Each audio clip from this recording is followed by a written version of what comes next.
Hello friends, welcome back to my YouTube channel. বন্ধুরা, ভিডিওটা প্রথম থেকে শেষ পর্যন্ত দেখতে থাকো, ভিডিওটা অবশ্যই ভালো লাগবে। পুকুরে এখন মাছ ধরছে। কি মাছ পড়লো মা? তো বড় সাইজের একটা পার্শে মাছ পড়লো।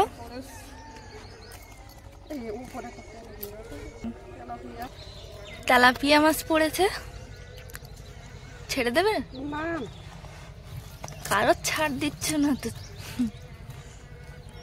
পার্শে মাছের সাইজটা ভালোই বড় আছে।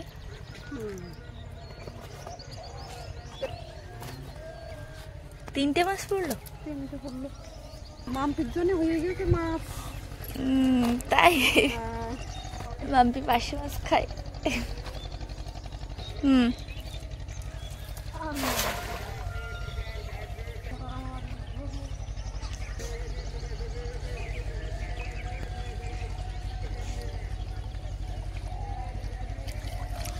কি মাছ পড়লো? তেলাপিয়া পড়লো আবার। আমি ঘুম থেকে উঠেই দেখছি মা মাছ ধরছে, তাই চলে আসলাম। এখনো মুখ ধোয়া হয়নি। মাছ হয়ে গেছে? মা অনেকক্ষণ থেকে ধরছে, আমি তো ঘুমাচ্ছিলাম। তো যাই হোক, পুকুর থেকে জাল বেয়ে মা এই মাছগুলো পেয়েছে। বাগদা চিংড়ি, পার্শে মাছ, তেলাপিয়া, চিংড়ি আর কুলেখাড়া সিদ্ধ করা হবে, আর ছোলা কচু রান্না হবে, আর ভেন্ডি উচ্ছে দিয়ে একটা শুক্তো হবে। মা আমি বেছে দেবো? হ্যাঁ, এখন আমরা কুলেখাড়া শাক বেছে নিচ্ছি। কুলেখাড়া শাকটা সিদ্ধ খাবো, তার জন্য বেছে নিচ্ছি। সিদ্ধ করে মাখা খাবো, গায়ে রক্ত হয়। হ্যাঁ, এই খারাপ পাতাগুলো আর দোষ, তাই তো। কাটা কুলপিও বলে, তাই না? এর গায়ে কাঁটা থাকে, তাই কাটা কাটা থাকে, কাটা কুলপি বলে। হ্যাঁ, এইগুলো কি হয়েছে গো এই শাকটা? এইগুলো ওগুলো তো পেনা করবে, ও তো আরো আর ঢোকাবে। পেনা মানে? মানে আরো মানে খেলবে আরো, ওই এখান থেকে আরো বাড়বে। এরকম যেরকম বড় বড় পাতা হয়েছে এরকম হবে, তাই। আরো তোমার ওই তোমার ডোক কাটবে। ও দেখো, ওই জন্য অত পেনা করেছে, ছাড়িয়েছে। জানো তো বন্ধুরা, আমাদের নতুন বাড়িতে কাজ শুরু হয়ে আজকে থেকে শুরু হবে। তাই মা আমাকে বলছে যে আমি যাবো কিনা, তাই শুনছি আমার কাছে। আমি বলছি যে ভেবে দেখছি। এখান থেকে আধ ঘন্টা হেঁটে যেতে হবে, তো এজন্যই একটু কাটা হয়ে গেছে। আমার সিদ্ধ করতে দিয়ে দেবে। এদিকে ভাতও হয়ে গেছে, ভাত ফুটছে, এবার ফ্যান জ্বালতে হবে। ভাতের ফ্যানটা গেলে নিচ্ছে। উনুনে রান্না করলে তো একটু কালি পড়ে, তো যাই হোক। আদৌ কি নিয়ে যাচ্ছ? কি নিয়ে যাচ্ছ? ও, আমি ভেবেছি মাছ নিয়ে যাচ্ছ। ভাত হয়ে গেছে, আর এবার দিয়ে দিচ্ছে মা শাকটা সিদ্ধ করার জন্য। শুক্তোর জন্য মা ভেন্ডি কেটে নিচ্ছে। ভেন্ডি উচ্ছে দিয়ে একটা শুক্তো হবে মাছ দিয়ে। কচি কচি ভেন্ডি, কচি কচি ভেন্ডি তো ভালো লাগে।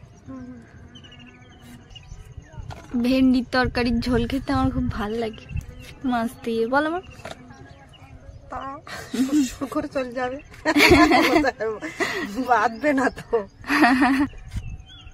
বয়স্ক লোকেদের আরো ভালো। তার জন্য না, মাছ দিয়ে রান্না করলে তো টেস্টি হয় না। ওই মশকরা করছে। এবার উচ্ছেটা কেটে নিচ্ছে। উচ্ছের মধ্যে দেখেছো তো পোকা টোকা নেই তো? পোকা নেই। অনেক সময় আবার উচ্ছের মধ্যে এখন পোকা টোকা বেরোচ্ছে। দানাটা ফেলে দেবো। হ্যাঁ, উচ্ছের দানা ফেলে দাও। এবার মা ছোলা কচুটা কেটে নিচ্ছে। একে এর ওয়েট নেই বলে কি এর নাম ছোলা কচু নাকি? ওয়েট হয় না তো, শোলের মতোই। ছোলা কচু বলে, হ্যাঁ, তাই এর নামটা ছোলা কচু। কি লজিক। মা পিস পিস করে কেটে নিচ্ছে। সবজি সব কাটা হয়ে গেছে, এবার কাটবে মাছ। আচ্ছা মা, তুমি এত স্পিডে কাটো কি করে গো? কাটে কাটে আমার অভ্যাস হয়ে গেছে। একদম 2 মিনিটের মধ্যে সব কাটা হয়ে যাচ্ছে। আর আমার কাটতে কতক্ষণ লেগে যেত। বিড়াল, মাছ যেই কাটছো বিড়াল সেই বেরিয়ে আসলো। বিড়াল তো মাছ খায়। এতক্ষণ বেরোয়নি, এতক্ষণ ঘুমাচ্ছিল ওইখানে, বুঝতে পারিনি এতক্ষণ। এবার মাছ যেই কাটছো সেই বুঝতে পেরেছে এবার খাওয়া দাওয়া ভালো হবে। এই 2 দিন নিরামিষ খেয়েছে পরপর। সোমবারে কালকে কালী পুজো হয়েছে আমাদের এখানে, দশালি কালী পুজো। কালকে না, সোমবারে তো নিরামিষই হয়। সোমবারে আমরা খাইনি। হ্যাঁ, আর মঙ্গলবারে পুজো হয়েছে। দশালি কালী পুজো হয়েছে। হ্যাঁ তাহলে 2 দিন পড়তেছে। হ্যাঁ তাহলে ওরও 2 দিন তো নিরামিষ চলতেছে। হ্যাঁ, খাওয়া দাওয়া হচ্ছে না। সেটাই। গুলে মাছ? না না, ওইটা গুলে মাছ। হ্যাঁ ওইটা তো বলছি, তাই তো বলছি গুলে মাছ। মাছটা কাটা হয়ে গেলে তরকারিটা তুমি বসাবো, আমি চাট করে আসবো। ঠিক আছে। নদীর পাড়ে চলে আসলাম, আর এসে দেখি এই ভাইগুলো সব নদীতে ঝাঁপ দিয়ে একটা খেলা খেলছে। বলছে কে ফার্স্ট হয় দেখা যাক।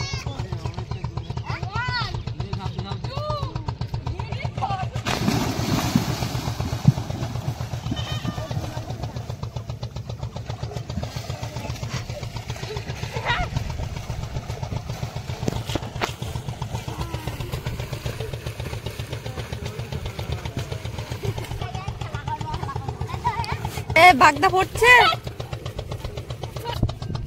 দেখো বন্ধুরা, এইখানটা ভেঙে গেছিল, জল ঢুকে গেছে। মাছে আমি লবণ হলুদ মাখিয়ে নিচ্ছি, কড়াইতে দিয়ে দিচ্ছি পরিমাণ মতো তেল। আর এই দেখো শাক সিদ্ধ হয়ে গেছে, তেল গরম হয়ে গেছে। এবার আমি একটা একটা করে মাছ ছেড়ে দেবো কড়াইতে।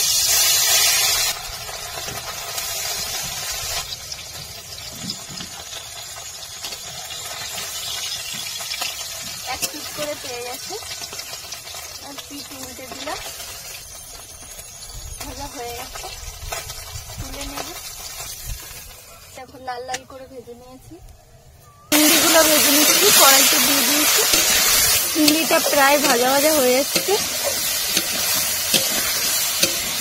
প্রায় ভাজা আমার চিংড়ি। এবার নামিয়ে নেব। কড়াইতে দিয়ে দিয়েছি, লাল লাল হয়ে গেছে পেঁয়াজ আর মাছ। এবার দিয়ে দেব কেটে রাখা উচ্ছে, ভেন্ডি। পরিমাণ মতো হলুদ গুঁড়ো দিয়ে দিলাম, লবণ পরিমাণ মতো দিয়ে দিলাম। একটু নেড়ে ছেড়ে নেব।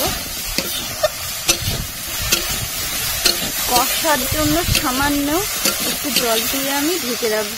এবার ঢাকনি দিয়ে ঢেকে দিলাম।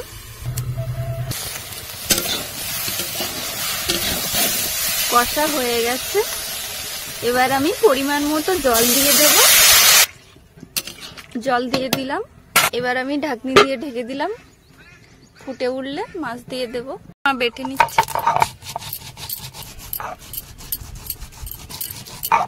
জিরা মরিচ বাটা হয়ে গেছে, তরকারি ফুটছে। এবার আমি দিয়ে দেবো জিরা মরিচ বাটাটা। আমার শুক্তো রান্না হয়ে গেছে।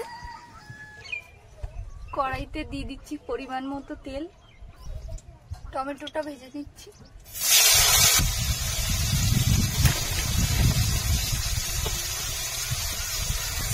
এবার দিয়ে দিচ্ছি পেঁয়াজ কুচি আর লঙ্কা কুচি।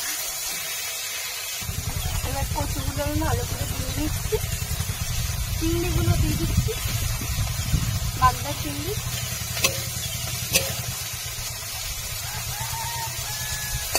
এবার দিয়ে দেব কেটে রাখা কচু, ছোলা কচু। হলুদ গুঁড়ো দিয়ে দিচ্ছি পরিমাণ মতো, লবণ দিয়ে দিচ্ছি পরিমাণ মতো।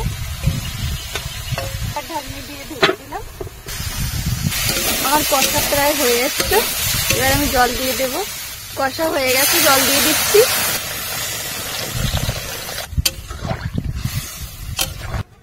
এবার ঢাকনি দিয়ে ঢেকে দিলাম। ফুটে উঠলে মাছ দিয়ে দেব। বন্ধুরা, আমার চ্যানেলে নতুন হয়ে থাকলে আমার চ্যানেলটিকে সাবস্ক্রাইব করে দিও, আর পাশে থাকা বেল আইকনটি প্রেস করে অল করে রেখো। তাহলে কি হবে, সবার প্রথমে আমার ভিডিওটা তোমার কাছে গিয়ে পৌঁছবে। তো আর আমার ভিডিও কেমন লাগছে কমেন্ট করে অবশ্যই জানিও। ওকে, তরকারি ফুটছে, এবার আমি দিয়ে দেব মাছ, ভেজে রাখা মাছগুলো এবার দিয়ে দেব।